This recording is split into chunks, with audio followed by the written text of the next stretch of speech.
안녕하십니까, 김정구 GTV입니다. 지금 우크라이나 전쟁은 장기전이 되어가고 있습니다. 2월 24일 러시아가 우크라이나를 침공했을 때만 해도 푸틴은 우크라이나를 탈나치화하고 러시아에 대한 유럽의 위협을 줄이기 위해서 우크라이나 동부 돈바스 지역에 국한된 특수작전을 한다고 주장했습니다. 그렇지만 이런 주장이 전쟁이 계속되면서 거짓이라는 것이 점차 드러나기 시작했습니다. 우크라이나를 초전에 박살내겠다는 작전이 실패하긴 했어도 감추고 있던 푸틴의 목표는 우크라이나 정복이었습니다. 생각지 못한 우크라이나의 완강한 저항에 부딪혀 수도 키이우 점령을 포기하고 돈바스 지역과 연결되는 남부 지역을 초토화하는 데 집중하고 있습니다. 지난 6월 9일이었습니다. 푸틴 러시아 대통령은 표트르 대제 탄신 350주년을 맞아 상트페테르부르크 기념물 전시관의 모습을 드러내면서 우크라이나를 정복하겠다는 푸틴의 침공 목표가 확실히 드러나게 되었습니다. 푸틴 자신도 상트페테르부르크 출신이죠. 이날 젊은 과학자들과 기업가들이 모인 자리에서 연설을 하게 되었습니다. IT와 기술 개발에 대한 이야기를 해야 하는데요. 그럼 먼저 젊은이들 앞에서 정치와 권력, 지정학적 지배에 관한 얘기, 그리고 지금 벌어지고 있는 전투 이야기를 꺼냈습니다. 그 자리에서 그는 18세기 러시아 제국을 건설한 표트르 대제가 자신의 롤 모델임을 총중에게 스스럼없이 말했습니다. 그러면서 푸틴은 표트르 대제의 북방전쟁, 즉 영토 확장 전쟁에 대해서 언급했습니다. 여기서 짜르 표트르 대제, 즉 영어로는 피터 대제, 피터 더 그레이트이라고 하지요. 그러면서 푸틴은 표트르 대제의 중요한 지적, 대북방 전쟁 얘기를 꺼냅니다. 표트르 대제는 당시 스웨덴과 싸워서 영토를 빼앗았다고 생각할 수도 있다. 이렇게 말하면서 그렇지만 천만에 그는 아무것도 빼앗지 않고 되찾았다. 이렇게 말했습니다. 그는 슬라브 사람들이 수세기 동안 그 지역에 살았다. 이렇게 주장하고 슬라브인의 영토를 되찾았다. 찾은 것이지 빼앗은 것이 아니다. 라고 말했습니다. 푸틴은 이어서 우리도 지금 되찾고 강화하는 것이 우리의 몫인 것 같다. 라고 말하면서 미소를 지었습니다. 이 말 속에서 푸틴 대통령은 우크라이나에서 자신이 이루고 싶은 목표를 확실하게 밝혔습니다. 그는 표트르 시대의 통치가 러시아를 확장하고 강력하게 만들었다. 이렇게 얘기했는데요. 이제 자신도 그렇게 하겠다는 것이죠. 푸틴의 야망이 하루아침에 생긴 것은 아닙니다. 푸틴은 러시아 자국 국민과 우크라이나인에게 침공 또는 정복 전쟁이라는 말을 하지 않기 위해서 사전 포석이 필요했습니다. 러시아가 전쟁을 하는 게 아니다 라는 인식을 국민들에게 선전해야 했습니다. 그래서 우크라이나와 러시아의 역사적 관계를 끌어들였습니다. 전쟁을 개시하기 전 약 8개월 전인 2021년 7월 크레물린 궁은 푸틴이 러시아인과 우크라이나의 역사적 통일성에 관해서 라는 제목의 거의 7,000여 개의 단어에 해당하는 에세이를 발표했습니다. 러시아와 우크라이나는 인위적으로 분할된 것뿐이지 본래 하나의 국가다 라고 주장을 했습니다.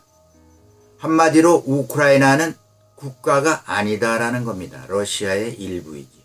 이 에세이는 2월 24일 우크라이나의 군대를 밀어넣는, 즉 특수작전 수행을 위한 역사적 일원이 된 것이죠.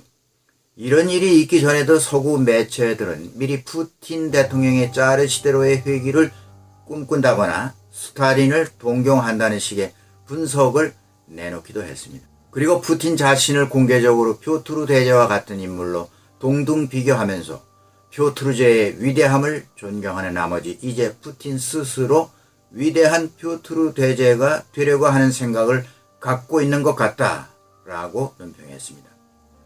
표트르 대제는 무자비한 독재자였습니다. 21년간 북방전쟁을 벌이면서 스웨덴으로부터 많은 땅을 확보했습니다. 발트 연안에서 흑해까지 땅을 정복했는데요. 러시아 정복군주죠.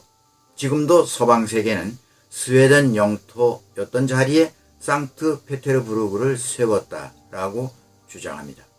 하지만 뾰트르 대제는 서구 사상, 과학, 서구 문화를 열렬히 추종했죠.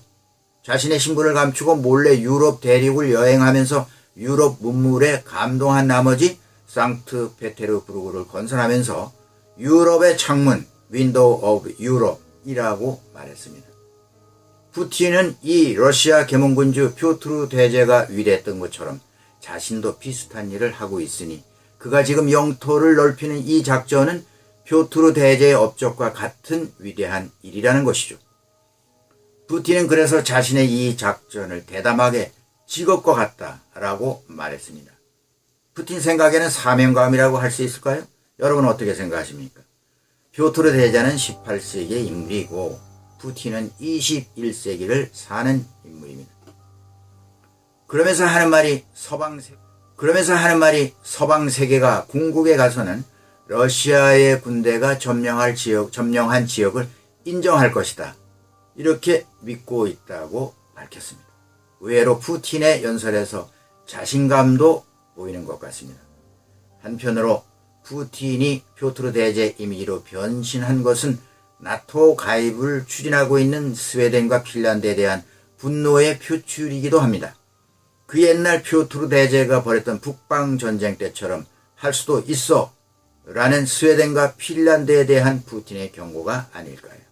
아득한 시절이었던 그 러시아 제국 재현이라는 야망에 갇혀있는 푸틴, 썩 기분 좋지 않은 느낌을 주변국에게 던지고 있는 푸틴 대통령에 대해서 이웃 국가들은 부글부글 끓고 있습니다. 발트 3국 국가인 에스토니아도 푸틴의 이 말에 발끈했죠. 에스토니아 외무부는 러시아 대사를 불러 뾰트르 대제시대 현재 에스토니아 영토인 나르바를 공격한 것은 뾰트르가 침략이 아니라 러시아의 영토를 회복하고 강화했다는 그런 말이냐? 이렇게 다그쳤습니다. 그가 연설하고 있는 동안에도 푸틴의 군대는 키이우를 공습하고 있었습니다. 언젠가는 키이우도 점령할 거라는 신호로 보입니다. 100일 이상이 지난 후 우크라이나 영토의 5분의 1이 러시아 군사 통제하에 놓여 있습니다. 세베로도네츠크를 비롯하여 자포리자, 헤르손, 멜리토폴 등 친러 도시가 된 꼭두각시 정부에서는 주민들에게 러시아 여권을 발급하고 강압으로 국민투표를 거론하고 있습니다. 과연 푸틴이 뾰트르의 뒤를 따르고 있다고 할 수 있을까요? 푸틴은 점점 더 억압적이고 뾰트르 대제와는 달리 서서히 윈도우 오브 유럽, 서방의 창을 닫고 있습니다. 우크라이나와의 전쟁은 이를 완전히 막아버렸습니다. 한때 뾰트르라는 근대 러시아의 차르가 그랬던 것처럼 아이디어와 영감을 찾아 유럽의 네덜란드나 그리니치를 변장하고 여행했던 뾰트르의 아이디어를 흉내내기에는 이제 불가능해 보입니다. 뾰트르 대제와 같은 점이 있다면 오늘날 러시아의 우크라이나 침공을 약 300년 전 뾰트르의 팽창주의 전쟁과 동일시하고 자신의 전쟁이 영토 수탈임을 강력하게 인정한 것밖에는 없습니다. 어찌되었든 이제 돈바스 지역은 동부의 세베로도네츠크를 중심으로 포격전으로 잿더미에 피어오르는 포화에 뒤덮여 있으며 남부는 헤르손을 중심으로 공방전을 벌이고 있습니다. 엄청난 인명피해를 뒤로하고 점령지에서 영토화 절차를 진행하고 있습니다. 폐허가 된 마리우폴은 러시아 깃발 아래 다시 아무 일도 없었던 것처럼 항구 기능을 되찾았고 러시아 선박의 선적이 시작되고 있습니다. 러시아는 우크라이나 침공, 푸틴의 말대로 특수작전을 어떤 모양으로 끝맺을지는 아무도 알 수 없습니다.